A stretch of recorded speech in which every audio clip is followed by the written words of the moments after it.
अस्सलाम वालेकुम first year. I hope आप सब ठीक और खैर खैरियत से होंगे।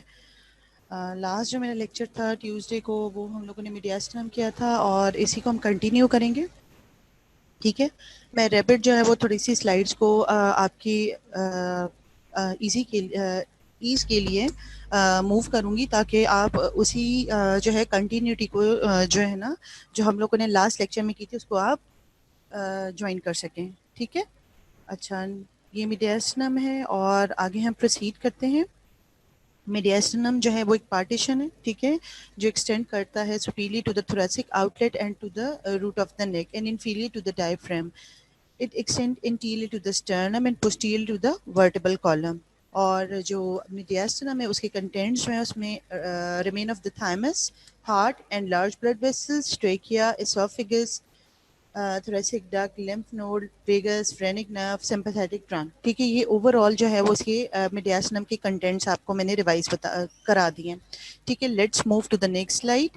ये उसका जो है उसकी डायग्राम है और आप देख रहे हैं कि फ्रंट पे आपको जो है वो स्टर्नम, ठीक है, उसके पार्ट्स हैं और हर पार्ट जो है वो स्पेसिफिक है। अब फर्दर इसकी जो मीडियास्टनम की डिवीजन के हिसाब से, ठीक है, ओवरव्यू में आप देख लें कि आगे मीडियास्टनम है, पीछे आपके वर्टिबल थोरेसिक वर्टिबल बॉडीज हैं।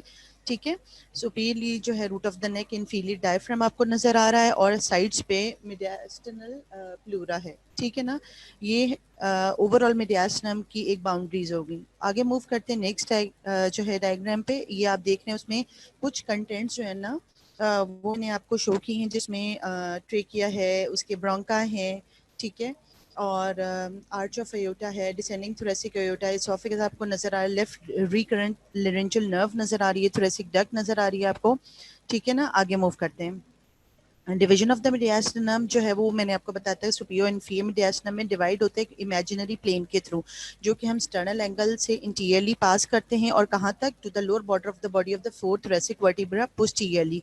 ठीक है, इंफीरियर मीडियास्टनम जो है ना उसको फर्दर सब डिवाइड किया गया into interior, middle and posterior मीडियास्टनम में। इंटीरियर जो है वो आपके बॉडी ऑफ द स्टर्नम और पेरिकार्डियम के दरमियान है। फिर मिडिल मीडियास्टनम जो है उसमें हार्ट एंड पेरिकार्डियम है और जो पोस्टीरियर मीडियास्टनम है वो पेरिकार्डियम एंड वर्टिबल कॉलम के दरमियान एक स्पेस है। ठीक है, और विद इट्स कंटेंट ऑब्वियसली। आगे चलते हैं, मूव करते हैं। सुपीरियर मीडियास्टनम की जो कंटेंट्स हैं उसको अगर इंटीरियर टू पोस्टीरियरली जो ना उसकी अरेंजमेंट को फॉलो किया जाए ना, तो सबसे पहले थाइमस है, फिर लार्ज वेन्स है, आर्टरीज हैं, देन ट्रेकिया है, oesophagus, thoracic duct and the sympathetic trunk. ठीक है, उसके बाद आगे जाते हैं तो हमें सुपीरियर मीडियास्टनम की इंडिविजुअल बाउंड्रीज को दोबारा से रिवाइज कर लेते हैं, जिसमें superior mediastinum is bounded in front by the manubrium sterni, ठीक है, and behind first four thoracic vertebrae posteriorly. ठीक है ना, आगे मूव करते हैं। इंफीरियर मीडियास्टनम में क्या क्या चीजें हैं? ठीक है, इन थाइमस का रिमेन है, heart with in the pericardium, phrenic nerve on each side, oesophagus, thoracic duct descending thoracic aorta and sympathetic trunk. ठीक है, इसकी बाउंड्रीज में इंफीरियर मीडियास्टनम की फ्रंट पे आपको पता है बॉडी ऑफ द स्टर्नम है और बिहाइंड जो ना लोअर 8 थोरेसिक वर्टिब्रीज है। ठीक है, आगे मूव करते हैं। अच्छा, मैं स्क्रीन को जो है एक minute,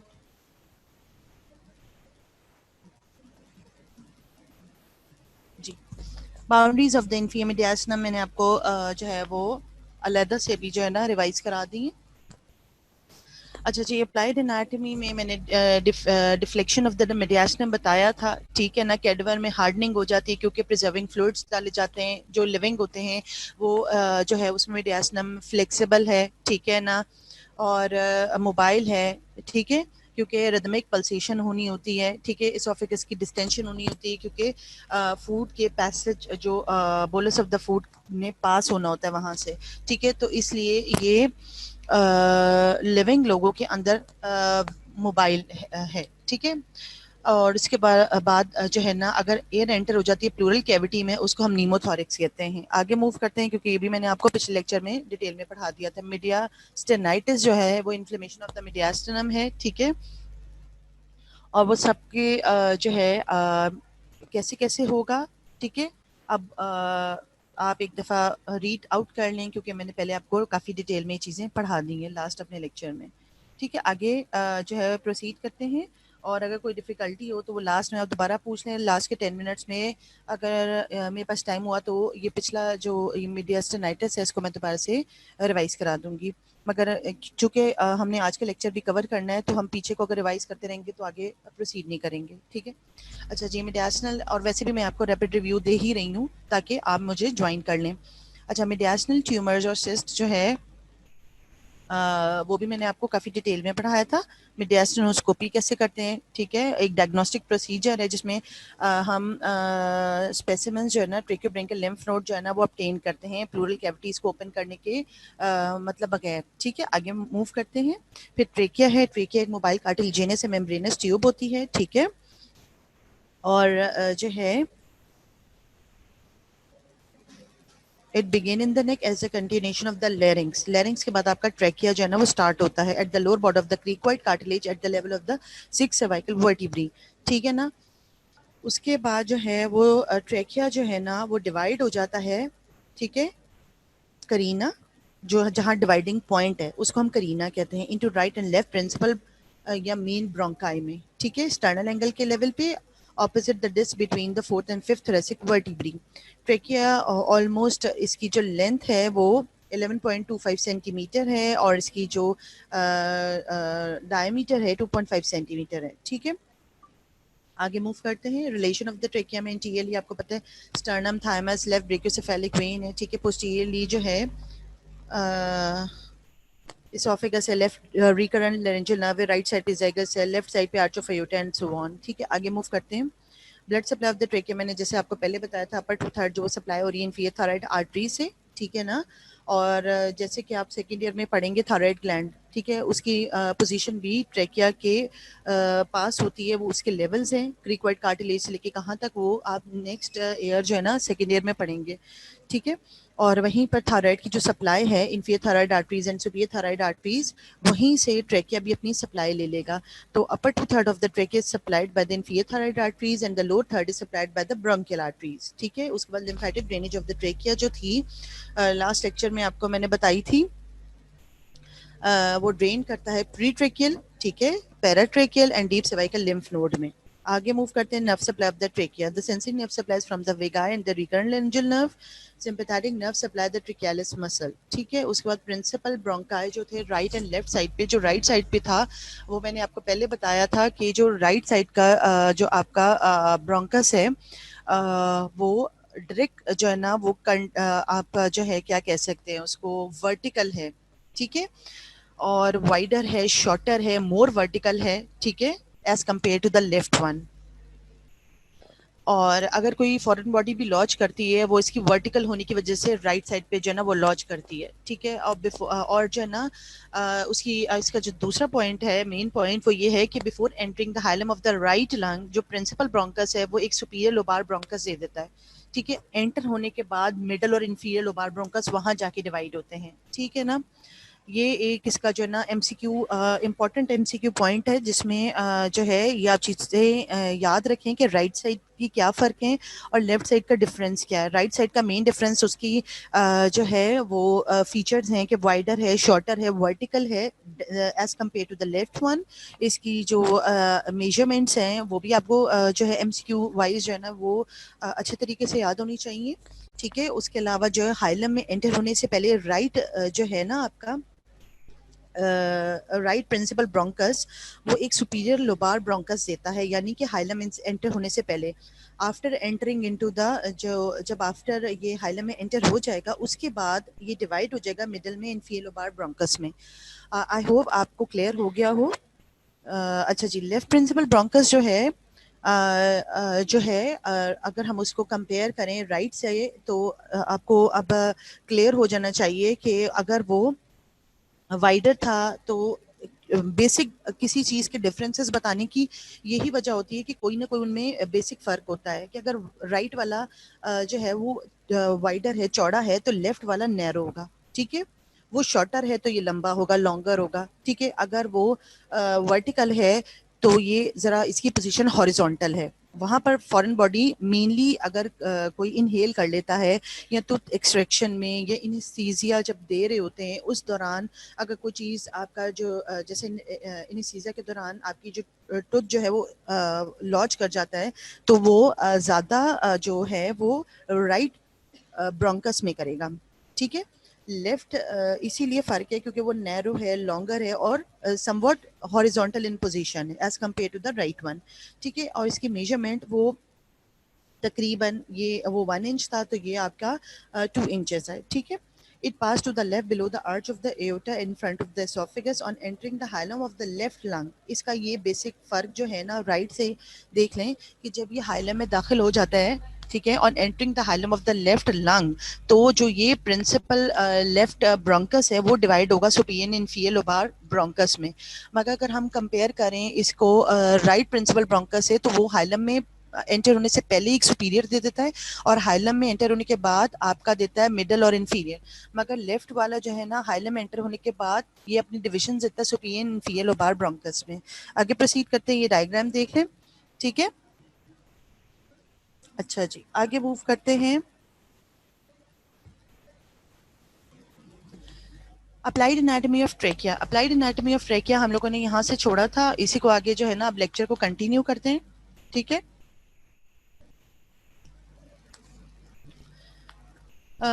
compression of the trachea, जैसे कि आपको नाम से पता चल रहा है कि कंप्रेशन हो रहा है किसी ट्यूमर की वजह से, किसी चीज़ के इनलार्ज होने की वजह से। ठीक है ना, तो नेक में या तो आपको पता है, जैसे मैंने आपको बताया ट्रेकिया के ऊपर थायराइड ग्लैंड जो है ना वो उसकी जो है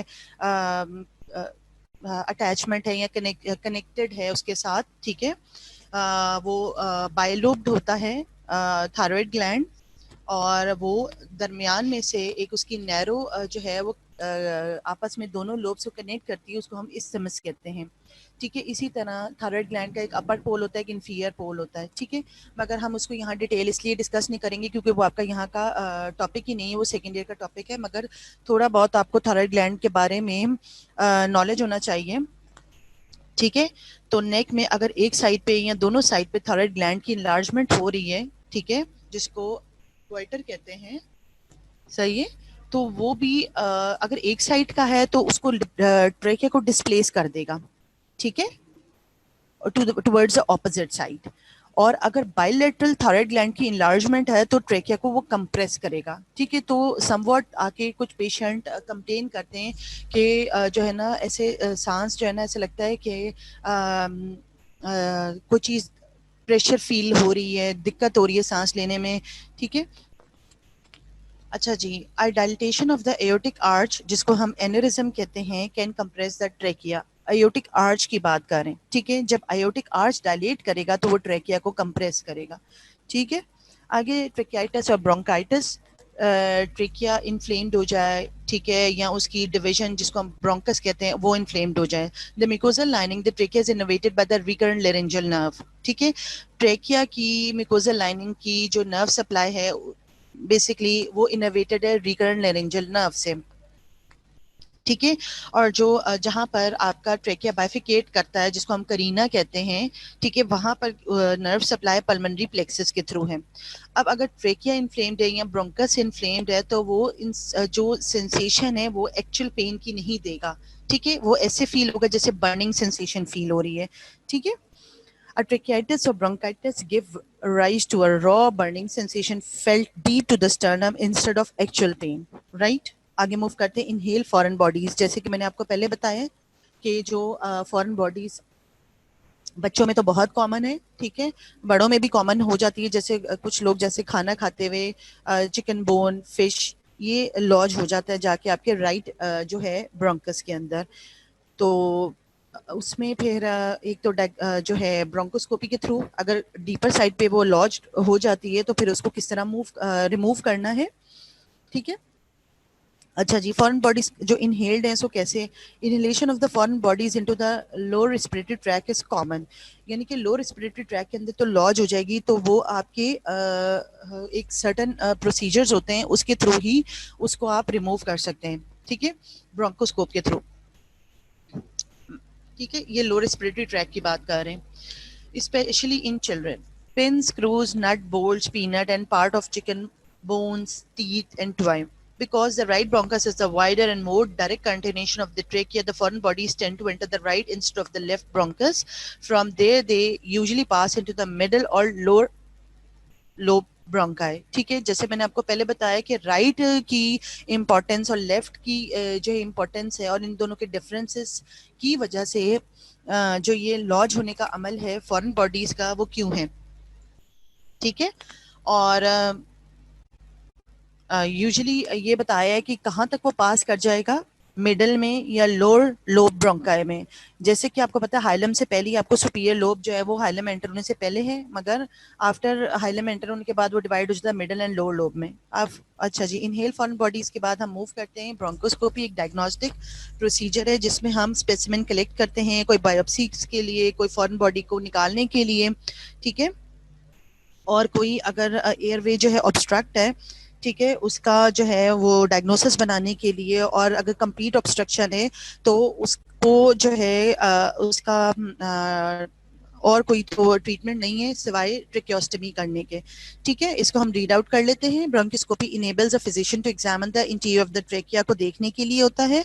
ठीक है, ये ब्रोंकोस्कोप होता है जो कि फिजिशियन जो है वो माउथ के थ्रू इंट्रोड्यूस करते हैं और ट्रेकिया को विजुलाइज करते हैं और बाइफिकेशन तक देख मतलब आप उसकी अप्रोच कर लेते हैं ब्रोंकोस्कोपी के थ्रू. ठीक है,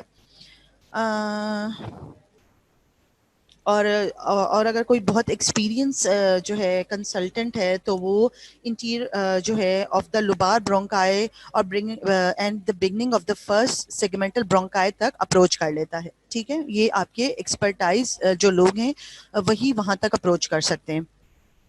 ठीक है, अब ये जो प्रोसीजर है इसका बेसिक मतलब क्यों ज़रूरत पेश आ रही है. आपने बेसिक वजह ये है कि आपने वहाँ से बायोप्सी को लेना है.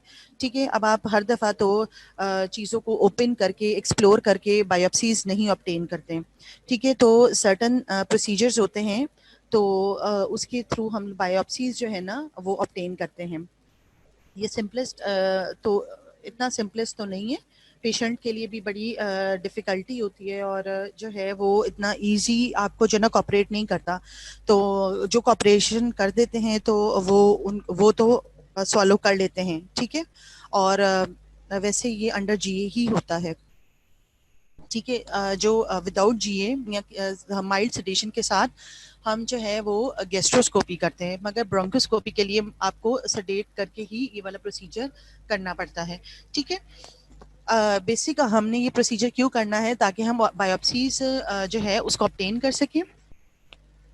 ठीक है, and remove inhale foreign bodies. ठीक है, अगर सेफ्टी पिन ओपनली, जैसे बच्चे सेफ्टी पिन को भी जो है वो इनहेल कर लेते हैं. ठीक है, और उसके बाद जो है वो ओपन भी जो है ना तो उसके थ्रू हम ब्रोंकोस्कोपी के थ्रू इसको जो है ना रिमूव कर लेते हैं.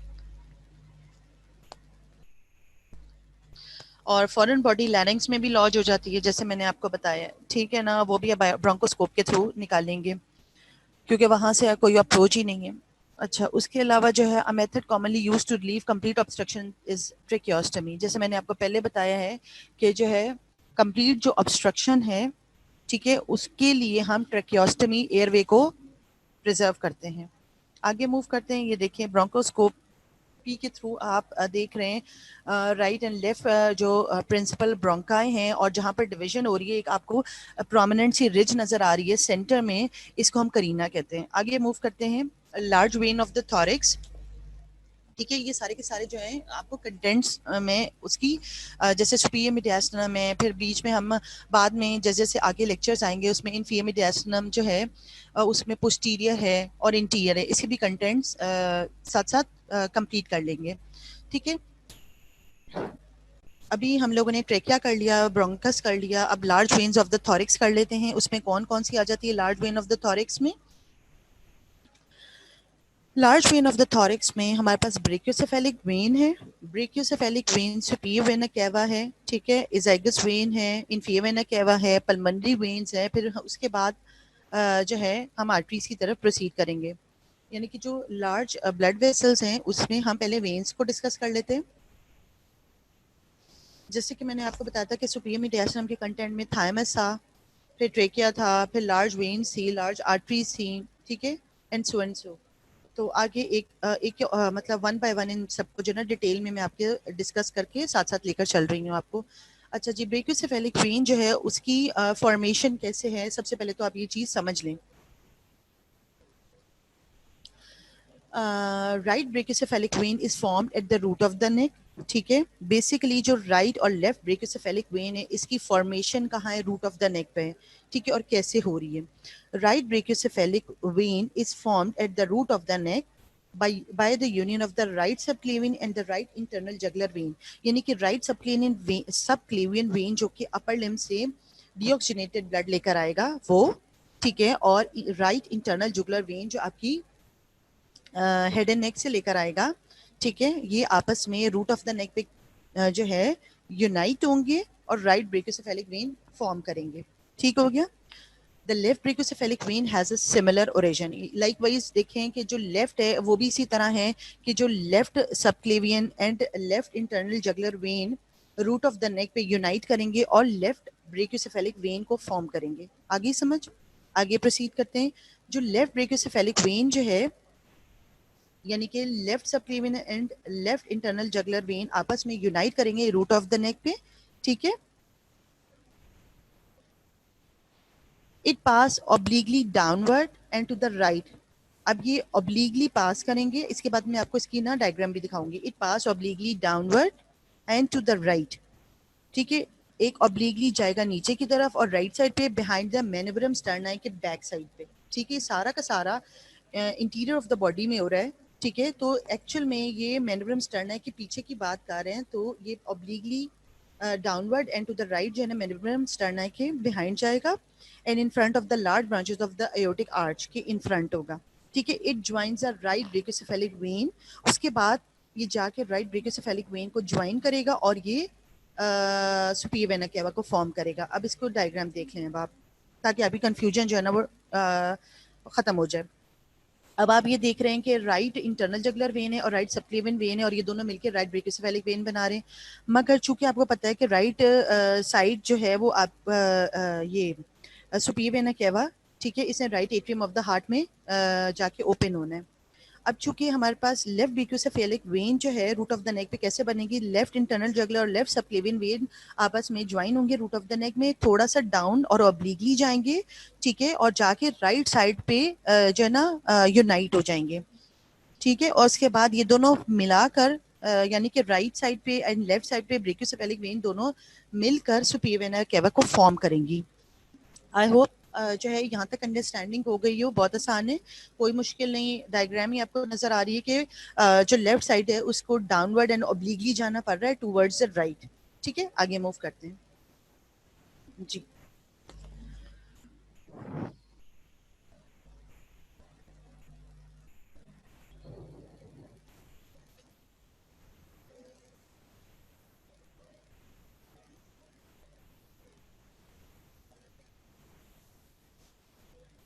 यहाँ तक कोई डिफिकल्टी तो नहीं हुई होगी, ठीक है। अब आप देख लें, लार्ज वेन्स के इन फ्रंट पे है, ठीक है।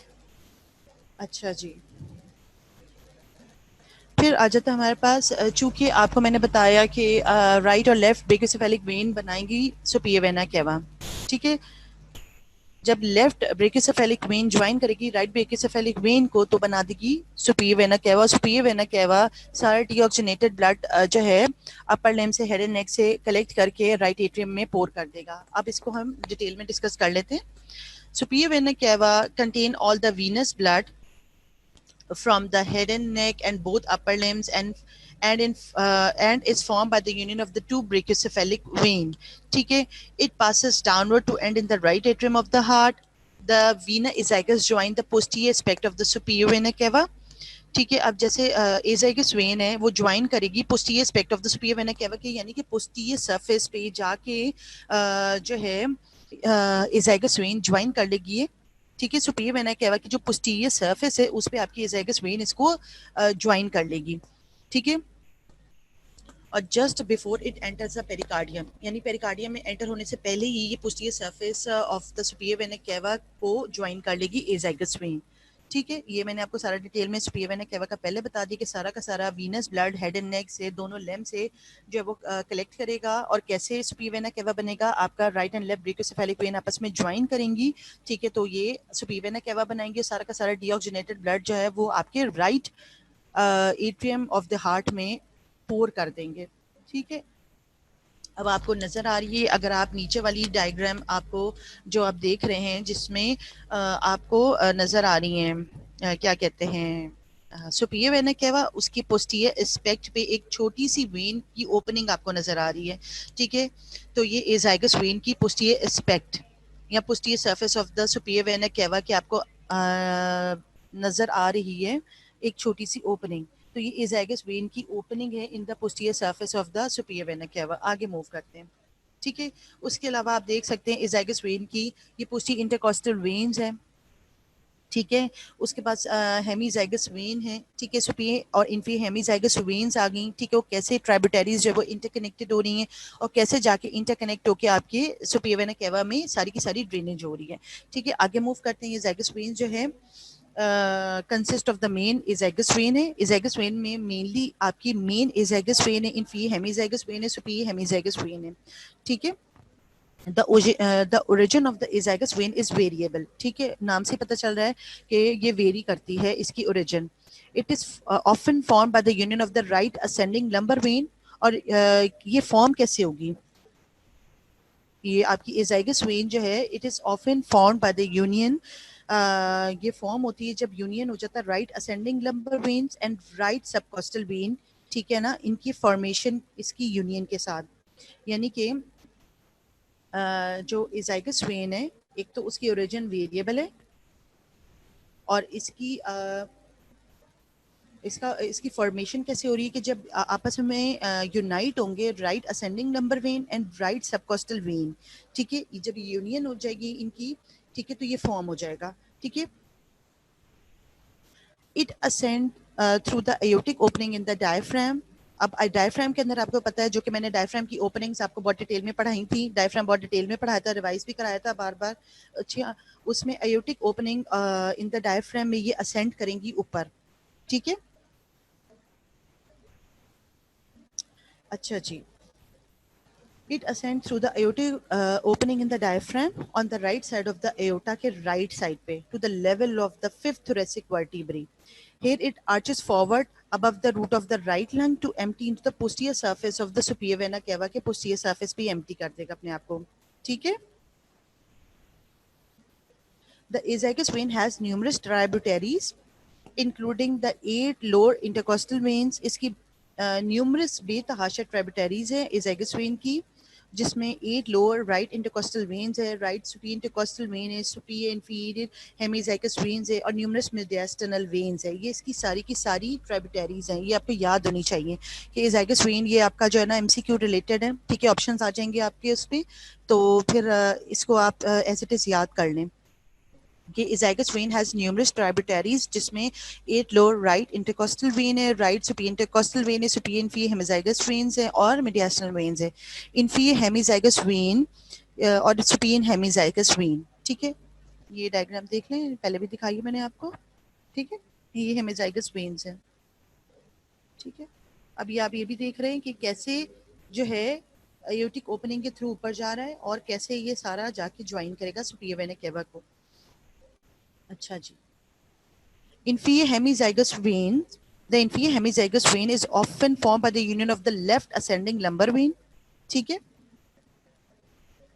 पहले हमने राइट असेंडिंग लंबर वेन की बात करी थी। ठीक है, अब inferior hemizygous vein is often formed, ये कैसे बनेगा? ठीक है, is formed by the union of the left ascending lumbar vein and left subcostal vein.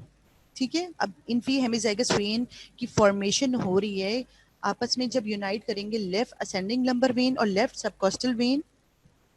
ठीक है, it ascend through the left cross of the diaphragm से असेंड करेंगे and at about the level of the 8th thoracic vertebrae turns to the right and join the azygous vein को जाके join कर लेंगे। ठीक है, it receive a tributaries from lower left intercostal, ठीक है, वेन्स एंड मिडियास्टनल वेन्स। ठीक हो गया, superior hemizygous when The superior hemizygous vein is formed by the union of the 4 to 8 intercostal vein. यानी कि superior hemizygous vein की formation कैसे आपस में unite होंगे, 4 से लेके 8 intercostal vein आपस में unite होंगी, 4 to 8 intercostal vein. ठीक है, मैं बार बार आपको इस चीज के ऊपर फोकस करती हूँ कि जब मैं बार बार चीजों को रिपीट करती हूँ कि ये चीजें इंपॉर्टेंट हैं. ठीक है, सुपीरियर हेमिजाइगस वेन कैसे फॉर्म की, जब आपस में यूनाइट होंगे 4 to 8 इंटरकोस्टल वेन्स. ठीक है, it joins the azygos when, यानी कि इनकी फॉर्मेशन होगी कि जब यूनाइट हुआ है 4 से 8 इंटरकोस्टल वेन्स, फिर ये ज्वाइन करेंगे एजाइगस वेन को eight the level of the 7th thoracic vertebrae के लेवल पे ये जाके एजाइगस वेन को ज्वाइन कर लेंगे. ये डायग्राम देख लें बाप. ठीक है, ये आपको बहुत अच्छे से याद होनी चाहिए. और आगे मूव करते हैं. जाइगस वेन के बाद आ जाते हैं इन्फीरियर वेना केवा. इन्फीरियर वेना केवा जो है इसकी भी मैंने आपको डायफ्राम के सेंट्रल टेंडन में ओपनिंग बताई थी. ठीक है, और जब डायफ्राम कॉन्ट्रैक्ट करेगा तो जाहिर सी बात है फिर आपको पता है क्लोजर हो जाता है, मगर एयोटा जो है उसकी ओपनिंग डायफ्राम के अंदर नहीं है, डायफ्राम के बिहाइंड है. ठीक है, एयोटिक हाइटस के अंदर है. ठीक है, द इन्फीरियर वेना केवा pairs the central tendon of the diaphragm. अब ये इन्फीरियर वेना केवा जो है वो central tendon of the diaphragm को पेयर्स करेगा. ठीक है, opposite the 8th thoracic vertebrae के लेवल पे. ये आपको लेवल सबके याद होने चाहिए. And almost immediately enter the lowest part of the right atrium के लोएस्ट पार्ट में ये एंटर हो जाएगा इन्फीरियर वेना केवा. और सारा का सारा डीऑक्सीजनेटेड ब्लड जो है वो आपका lower half of the body से right atrium of the heart में पोर कर देगा. आगे मूव करते हैं पल्मोनरी वेन्स. पल्मोनरी वेन्स जो हैं, two pulmonary veins, although pulmonary veins के अंदर ऑक्सीजनेटेड ब्लड है, मगर नाम इसका पल्मोनरी वेन्स है. जैसे आप जो है वो लेक्चर्स डॉक्टर नबीला के साथ ले रहे होंगे तो उसमें आपको हार्ट और उसकी वेसल्स के बारे में काफ़ी नो हाउ हो गई होगी और काफ़ी जो है चीज़ें क्लियर हो गई होंगी. ठीक है, इसको आपने बाकी वेन्स के साथ कंफ्यूज नहीं करना, क्योंकि नाम से तो वेन्स है मगर वेन्स एक्चुअल में ये ऑक्सीजनेटेड ब्लड है. सारा का सारा ऑक्सीजनेटेड ब्लड जो है ये राइट लेफ्ट एट्रियम में आके पोर करेगा, यानी कि two veins on each side of the lung से ये ऑक्सीजनेटेड ब्लड लेकर आएगा टुवर्ड्स द लेफ्ट एट्रियम. ठीक है, और इसी तरह चाहे वो राइट साइड जो है right side of the lung हो या left side of the lung हो, दोनों से दो दो पल्मोनरी वेन्स निकलेंगे, ऑक्सीजनेटेड ब्लड लेकर आएंगी और आपके लेफ्ट एट्रियम में पोर कर देंगी. Two pulmonary veins leave each lung carrying oxygenated blood to the left atrium of the heart. I hope आपको क्लियर हो गया. ठीक है, अच्छा, साथ साथ मैं आपको उर्दू में भी चीज़ें बताती रहती हूँ ताकि कैचअप करने में आसानी हो बच्चों के. ठीक है,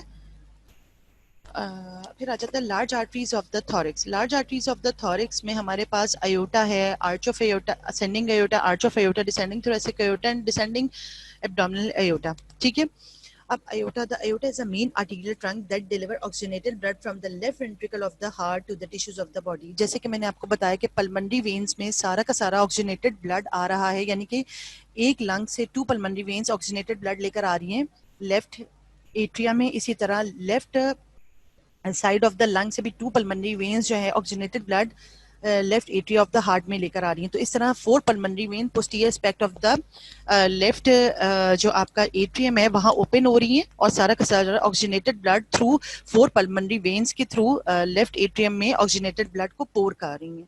ठीक है, तो वहां से अब ये सारा का सारा जो आपका क्या कहते हैं ऑक्सीजनेटेड ब्लड है वो right side of the left side of the atrium से वो लेफ्ट वेंट्रिकल में चला जाएगा थ्रू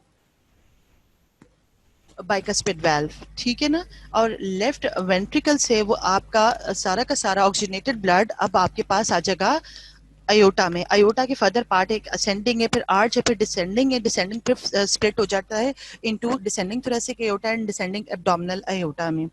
ठीक है, अब हम इसको रीड भी कर लेते हैं साथ साथ जो ये आपकी लैपटॉप से पे शो हो रही है प्रेजेंटेशन. ठीक है, large arteries of the thorax में aorta. The aorta is a main arterial trunk that deliver oxygenated blood from the left ventricle of the heart to the tissues of the body. It is divided for purpose of description into the following parts: ascending aorta, arch of aorta, descending thoracic aorta and the abdominal aorta. अब एक एक को हम इसको further detail में पढ़ लेते हैं.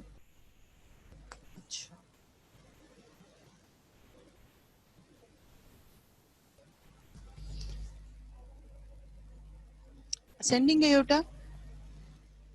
The ascending aorta begin at the base of the left ventricle and run upward where it become continuous with the arch of aorta. ठीक है, अब इसकी बेटा सारा का सारा ये जो है वो कोर्स से रिलेटेड है. कोर्स आपने एज इट इज ही याद करना होता है. ठीक है, बार बार डायग्राम्स को देखें तो उसको उस वेसल्स का आपको कोर्स याद हो जाएगा. ठीक है, अब असेंडिंग एओर्टा बिगेन कहाँ कर है? लेफ्ट वेंट्रिकल के बेस पे उसकी बिगनिंग है. ठीक है, रन करेगा अप साइड पे एज यू ऑल नो. ठीक है, जहां पर आपका असेंडिंग एयोटा जो है वो कंटिन्यूस हो जाएगा आर्च ऑफ एयोटा के साथ. ठीक है, the ascending aorta lies with in the fibrous pericardium. और असेंडिंग एयोटा फाइब्रस पेरिकार्डियम, जैसे आपने पेरिकार्डियम डॉक्टर नबीला के साथ किया होगा तो उसमें आपको पता है कि सीरस पेरिकार्डियम एक फाइब्रस पेरिकार्डियम है. ठीक है, तो ये असेंडिंग एयोटा जो है ना फाइब्रस पेरिकार्डियम के अंदर ही जो है ना इनक्लोज होता है. अच्छा जी, अभी ascending aorta from the interior aortic sinus से अराइज करिए एंड द लेफ्ट कॉन्ड्री आर्टरी जो है अराइज करती है लेफ्ट पोस्टीरियर एयोटिक साइनस से. ठीक है, उसके बाद हमारे पास आ जाता है arch of aorta. Comments show नहीं हो रहा, मुझे कमेंट्स आ रहे.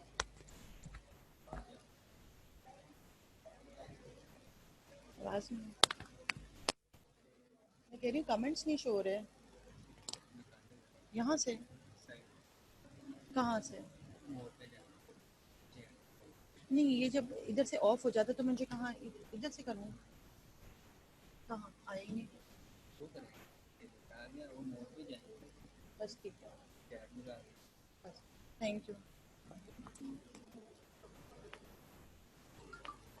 ठीक है बेटा, कोई नहीं कह रहा तो कोई बात नहीं, बस अब आप आराम से सुने. ठीक है, लास्ट के 10 मिनट्स में वैसे ही टाइम हमारे पास बहुत थोड़ा है और सिलेबस हमारा काफ़ी ज़्यादा है.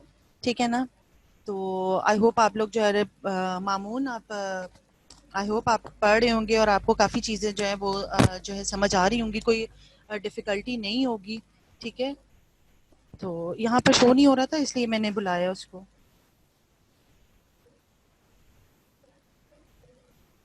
अच्छा जी, आगे करते हैं इसको प्रोसीड आर्च ऑफ एयोर्टा. ठीक है, अच्छा जी, arch of aorta is a continuation of the ascending aorta. ठीक है, आर्च ऑफ एयोर्टा किसी कंटिन्यूशन है? असेंडिंग एयोर्टा की कंटिन्यूशन है. ठीक है, it lie behind the manubrium sterna के पीछे है एंड आर्चेस अपवर्ड बैकवर्ड. ठीक है, उसके बाद अपवर्ड होगा, बैकवर्ड होगा and to the left in front of the trachea. ठीक है, अपवर्ड जाएगा, बैकवर्ड जाएगा और टुवर्ड्स लेफ्ट जाएगा. ठीक है, ट्रेकिया के इन फ्रंट. सही है, become continuous with the descending thoracic aorta. उसके बाद इसकी जो ब्रांचेस हैं ये मैंने आपको पहले वाले लेक्चर में भी बहुत डिटेल में बताई थी कि आर्च ऑफ एयोटा की बेसिक जो ब्रांचेस है उसमें ब्रेकियोसेफेलिक आर्टरी है जो कि डिवाइड हो जाएगी right subclavian and right common carotid arteries में. यानी कि आर्च ऑफ एयोटा में बेसिक जो है वो 3 ब्रांचेस निकलती हैं और ये बहुत फेवरेट क्वेश्चन होता है एग्जामिनर्स का, इंटरनल का, एक्सटर्नल का. ठीक है, कि आर्च ऑफ एयोटा से कौन सी ब्रांचेस हैं और मोस्टली बच्चे जो है ना इस चीज़ को भूल जाते हैं. ठीक है, ये आप जो है उसको याद कर लें कि जो ब्रेकियोसेफेलिक है वो डिवाइड होगी into right subclavian and right common carotid artery. जी, राइट कॉमन कैरोटिड आर्टरी में. ठीक है, right subclavian and right common carotid artery में. उसके बाद जो राइट सबक्लेवियन है वो आपकी अपर लिम्ब को सप्लाई करेगी और right common carotid artery head and नेक की तरफ चली जाएगी. उसको हमने यहाँ डिस्कस नहीं करना अभी. ठीक है, और बाकी दूसरी और तीसरी ब्रांच है उसमें लेफ्ट कॉमन कैरोटिड आर्टरी है वो आपके left side of the neck पे चली जाएगी. ठीक है, और सप्लाई करेगी और फिर लेफ्ट सबक्लेवियन आपकी लेफ्ट अपर लिम्ब में चली जाएगी. ठीक हो गया. The left common carotid artery arise from the convex surface of the aortic arch. ठीक है, जो लेफ्ट कॉमन कैरोटिड आर्टरी है वो अराइज करेगी convex surface of the aortic arch से on the left side of the brachiocephalic artery. ठीक है, left side की है तो लेफ्ट साइड से ही करेगी. ठीक है, it run upward and to the left of the trachea and enters the neck behind the left sternoclavicular joint के. ठीक है, बिहाइंड. अच्छा जी, उसके बाद left subclavian artery arise from the aortic arch से ही अराइज करेगी. ठीक है, behind the left common carotid artery के लेफ्ट साइड पे. ठीक है, क्योंकि इसे लिम्ब में जाना है, अपर लिम्ब में. It runs upward along the left side of the trachea and the esophagus to enter the root of the neck. It arches over the apex of the left lung. ठीक हो गया, आगे move करते हैं.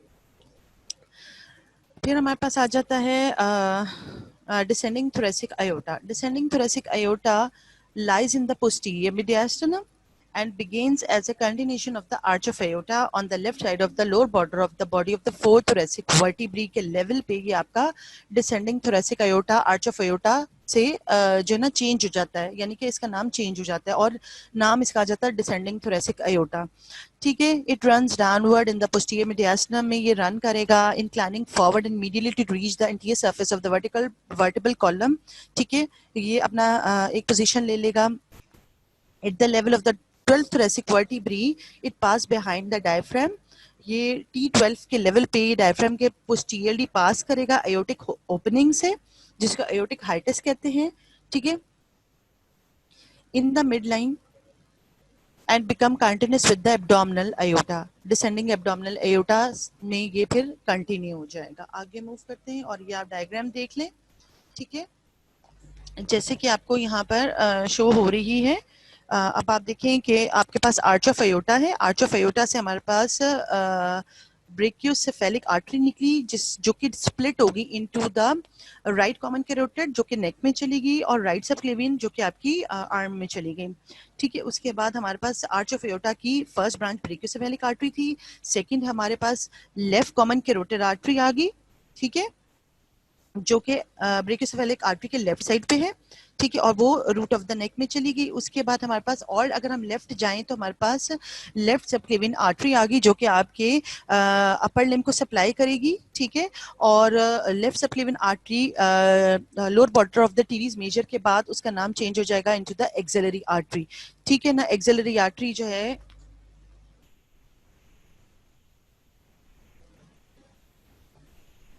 Axillary artery उसके बाद जो आपकी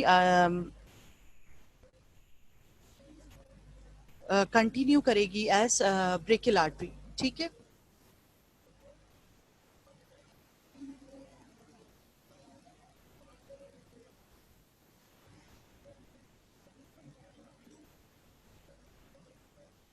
अच्छा जी. डिसेंडिंग थोरेसिक अयोटा हो गया. पिक्चर भी आपको मैंने दिखा दी है. इसमें आगे मूव करते हैं.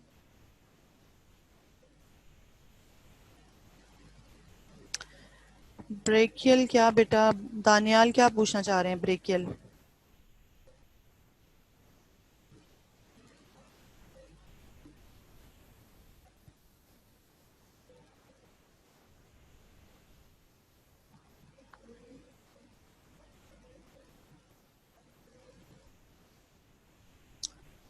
अच्छा, ये तो मैंने वैसे ही आपको जो है वो बताया है. अदरवाइज इसका इस लेक्चर से जो है ना वो नहीं है. ठीक है ना, वो तो अपर लिम्ब आप कर चुके हैं, तो वैसे इसकी कंटिन्यूटी में मैं आपको बता रही थी. सही है.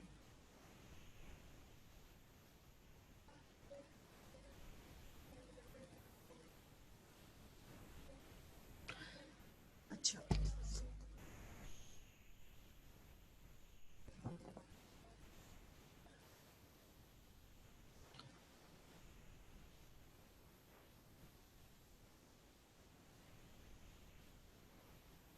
Descending thoracic aorta I hope आपको आ गया होगा समझ. ठीक है, इसकी आप डायग्राम भी देख लें. ठीक है, उसके बाद आप देख लें एयोटिक हाइटस के थ्रू आपका डिसेंडिंग थोरेसिक अयोटा T12 के बाद वो पेयर्स तो नहीं करेगा एयोटिक हाइटस से, एज इट इज नीचे पास डाउन कर जाएगा. ठीक है, और कंटिन्यू हो जाएगा डिसेंडिंग एब्डोमिनल अयोटा. ठीक है, उसके बाद उसकी ब्रांचेस हैं मगर उसका हमें अभी यहाँ पर पढ़ने का नहीं है क्योंकि वो सेकेंड ईयर का कोर्स है और टाइम भी नहीं है हमारे पास. और आगे हम इसको पढ़ते हैं. pulmonary trunk. Pulmonary trunk conveys deoxygenated blood from the right ventricle of the heart to the lungs. अब pulmonary trunk जो है वो convey करेगा deoxygenated blood को right ventricle of the heart से जाएगा वो लंग्स तक. वो लंग्स तक वो जो है पल्मोनरी ट्रंक पे डिवाइड हो जाएगा into right pulmonary arteries and left pulmonary arteries में. ठीक है, और अपने रिस्पेक्टिव लंग्स में जाके डीऑक्सीजनेटेड ब्लड को लेकर जाएंगे और फिर ऑक्सीजनेशन होगी and then through pulmonary veins from each lung to pulmonary veins from each lung. फिर ये ऑक्सीजनेशन के बाद ये लेफ्ट एट्रियम में पोर कर दिया जाएगा. ठीक है, अब इसको रीड करती हूँ मैं. The pulmonary trunk conveys deoxygenated blood from the right ventricle of the heart to the lungs. It leave the superior part of the right ventricle and thus upward, backward, and to the left. It is about 5 centimeter long and terminate by dividing into right and left pulmonary arteries, as I told you before. ठीक है कि pulmonary trunk ने divide हो जाना है into right and left pulmonary arteries में. Together with the ascending aorta, it is enclosed in a fibrous pericardium and a sheet of serous pericardium. यानी कि pulmonary trunk ascending aorta के साथ इसकी enclose हुआ है fibrous and sheet of serous pericardium में. ठीक है, ये भी एक एमसीक्यू रिलेटेड था पॉइंट, तो मैंने इसको यहाँ पर आपका ऐड ऑन कर लिया, अदरवाइज जो है वो ठीक है. अच्छा जी, उसके बाद पल्मोनरी ट्रंक की branches. Right pulmonary arteries run to the right behind the ascending aorta. ठीक है, राइट पल्मोनरी आर्टरी ये इसका कोर्स है कि रन करेगी राइट साइड पे असेंडिंग एओर्टा के पीछे एंड सुपीरियर वेना केवा के. ठीक है, to enter the root of the right lung में एंटर होने के लिए. फिर left pulmonary arteries runs to the left, वो लेफ्ट साइड पे रन करेगी in front of the descending aorta के इन फ्रंट आगे. ठीक है, to enter the root of the left lung. ठीक है, ये सारा का सारा कोर्स है और इसको आपने इसी तरह याद करना होता है. दोबारा से मैं रिपीट कर देती हूँ. ठीक है, कि जो आपकी पल्मोनरी ट्रंक की जो ब्रांचेस है, right pulmonary artery and left pulmonary artery. The right pulmonary artery runs to the right as the name indicates कि राइट पल्मोनरी आर्टरी है वो रन करेगी राइट साइड पे. ठीक है, behind the ascending aorta and superior vena cava, यानी कि ascending aorta और सुपीरियर वेना केवा के पीछे. ठीक है, और ये एंटर हो जाएगा root of the right lung में. और लेफ्ट पल्मोनरी आर्टरीज जैसे कि नाम से इंडिकेट कर रहा है, runs to the left in front of the descending aorta के इन फ्रंट, और ये एंटर हो जाएगा root of the left lung में. आगे प्रोसीड करते हैं. फिर थोरेसिक डक्ट है. ठीक है, थोरेसिक डक्ट जो है ये सारा का सारा लिम्फ कलेक्ट करती है. ठीक है, the thoracic duct begin below in the abdomen. ये स्टार्ट ही आपके जो है ना एब्डोमेन में होती है. ठीक है, begin below in the abdomen as a dilated sac के तौर पे ये स्टार्ट होती है. उसको हम सिस्टर्ना काइलाई कहते हैं. It ascend through the aortic opening in the diaphragm, यानी कि ये डायफ्राम को पेयर्स नहीं करेगी, ये जो डायफ्राम में एओर्टिक ओपनिंग के साथ ही असेंड करेगी. ठीक है, on the right side of the descending aorta, descending abdominal aorta के राइट साइड पे होगी थोरेसिक डक्ट. ठीक है, it gradually crosses the median plane, और ये मीडियन प्लेन को ग्रेजुअली क्रॉस करेगी. ठीक है, behind the oesophagus and reaches the left border of the oesophagus के लेफ्ट बॉर्डर तक ये रीच कर जाएगी. राइट साइड पर है ना, ये क्रॉस करेगी ग्रेजुअली मीडियन प्लेन को और इसोफेगस के बिहाइंड एंड रीच करेगी left border of the oesophagus. ठीक हो गया. Eight the level of the lower border of the body of the fourth thoracic vertebra का एक लेवल है स्टर्नल एंगल का. ठीक है, ये आपको याद रह जाए तो अच्छी बात है क्योंकि एमसीक्यू रिलेटेड है.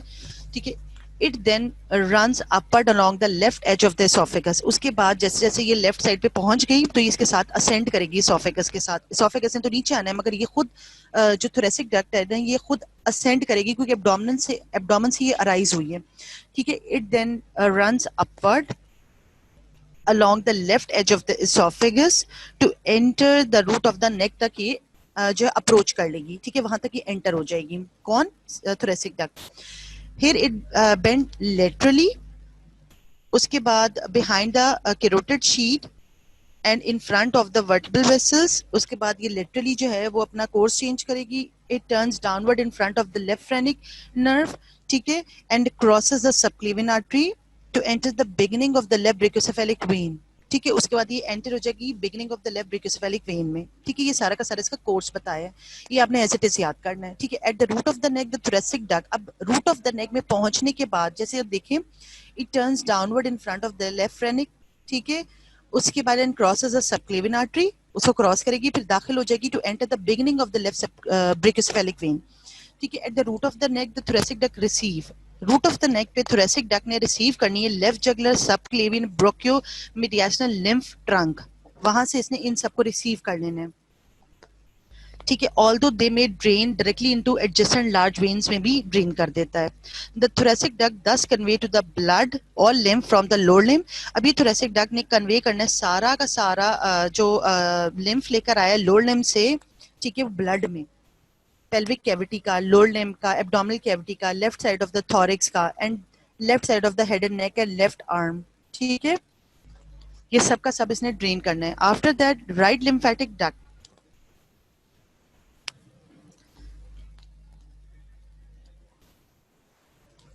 The right jugular subclavian, sorry एक मिनट,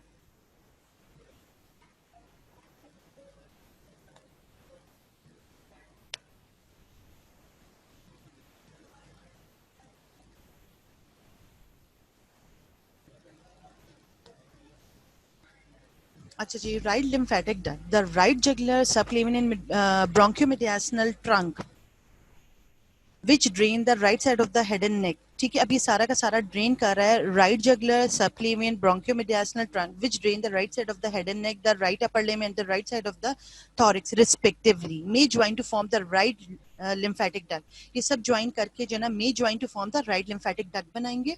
ठीक है, 10 common duct, sorry this common duct if present is about, अगर ये कॉमन डक्ट प्रेजेंट है तो तकरीबन 0.5 इंचेस या 1.3 सेंटीमीटर लॉन्ग है and open into the beginning of the right brachiocephalic vein में जो है वो ओपन हो जाएगी उसकी बिगनिंग में। Alternatively the trunk open independently in the great vein, और ये जो ट्रंक्स होते हैं इंडिपेंडेंटली ग्रेट वेन में at the root of the neck में भी जाके ओपन हो जाते हैं।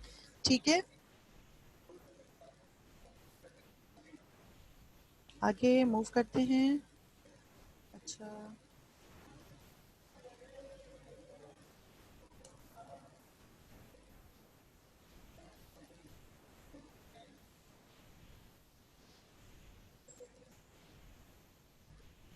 अच्छा जी, उसके बाद आ जाते हैं हमारे पास nerve of the thorax, vagus nerve है। ठीक है, द राइट वेगस नर्व उसका कोर्स है और लेफ्ट वेगस नर्व है, ये भी आपके सारे के सारे कंटेंट्स में आ जाता है। ठीक है, उसके बाद हमारे पास इसकी ब्रांचेस हैं। ठीक है, इसको मैं रीड करती हूँ। नर्व ऑफ द थॉरिक्स में vagus nerve, the right vagus nerve descend in the thorax first line posterolateral to the brachiocephalic artery. ठीक है, then lateral to the trachea and medial to the terminal part of the azygos vein. It passes behind the root of the right lung and assist in the formation of the pulmonary plexus को बनाने में assist करेगा। On leaving the plexus, the vagus pass onto the posterior surface of the esophagus and take part in the formation of the esophageal plexus बनाएगा। ठीक है, it then passes through the esophageal opening of the diaphragm, जो esophageal opening of the diaphragm है ना, वहां से ही पास करेगा। ठीक है, बिहाइंड द इसोफेगस के पीछे। ठीक है, to reach the posterior surface of the stomach तक ये जाएगा वेगस नर्व। ठीक है, द लेफ्ट वेगस नर्व, ये सारा का सारा बेटा कोर्स है और वेगस नर्व बहुत इंपॉर्टेंट है और इस तरह ही आपने इसके कोर्स को याद करना है। ठीक है, the left vagus nerve descend in the thorax between the left common carotid and the left subclavian arteries. ठीक हो गया, उसके दरमियान it then crosses the left side of the aortic arch and itself crossed by the left phrenic nerve को cross करके the vagus nerve then turns backward behind the root of the left lung and assist in the formation of the pulmonary plexus को form करने में ये assist करेगा। On leaving the plexus, the vagus pass onto the anterior surface of the esophagus के anteriorly, ठीक है, and take part in the formation of the esophageal plexus. It then passes through the esophageal opening in the diaphragm, ठीक है, in front of the esophagus to reach the anterior surface of the stomach तक। उसने posterior surface of the stomach ने left sorry जो right vagus nerve ने posterior surface of the stomach तक, ठीक है, और लेफ्ट वेगस नर्व ने अल्टीमेटली रीच करना है interior surface of the stomach तक। ठीक है, ये कोर्स मैंने यहाँ इसलिए इस स्लाइड को बनाया है ताकि आपने वेगस नर्व का राइट साइड और लेफ्ट साइड का जो किस तरह वो आपका प्लेक्सस बनाता है, पल्मनरी प्लेक्सस बनाता है, किस तरह इसोफेजियल प्लेक्सस बनाता है, किस तरह वो oesophageal opening of the diaphragm से पेयर मतलब पास आउट करके नीचे posterior surface of the stomach पे जाके सप्लाई करेगा। ठीक है, और किस तरह वो interior surface of the stomach को सप्लाई करेगा। ये इसको इस स्लाइड को यहाँ हाईलाइट करने का मकसद ये है कि आपने इसका कोर्स एज इट इज याद करना है डिटेल में। ठीक है, और बहुत फेवरेट क्वेश्चन होता है एक्सटर्नल का, तो ये याद कर लें आप। अच्छा, इसकी ब्रांचेस करके हम इसको यहीं ड्रॉप करेंगे और नेक्स्ट जो है लेक्चर में आगे चलेंगे। Both vagi supply the lungs and oesophagus. ठीक है, ये जो वेगस नर्व है सप्लाई करेगी लंग्स को, एसोफेगस को। The right vagus give off cardiac branches and the left vagus give rise to the recurrent laryngeal nerve. ठीक है, the right recurrent laryngeal nerve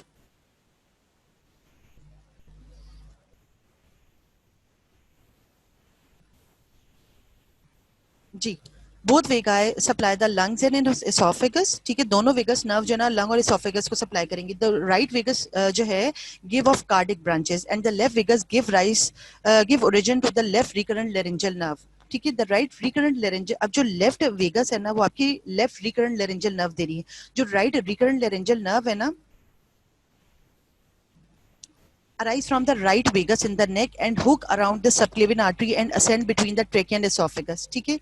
The left recurrent laryngeal nerve arise from the left vagus trunk as the nerve crosses the arch of aorta. It hook around the ligamentum arteriosum and ascend in the groove between the trachea and the esophagus on the left side. ठीक हो गया. It supply all the muscle acting on the left vocal folds. ठीक है. अच्छा, ये बहुत important है. ठीक है. और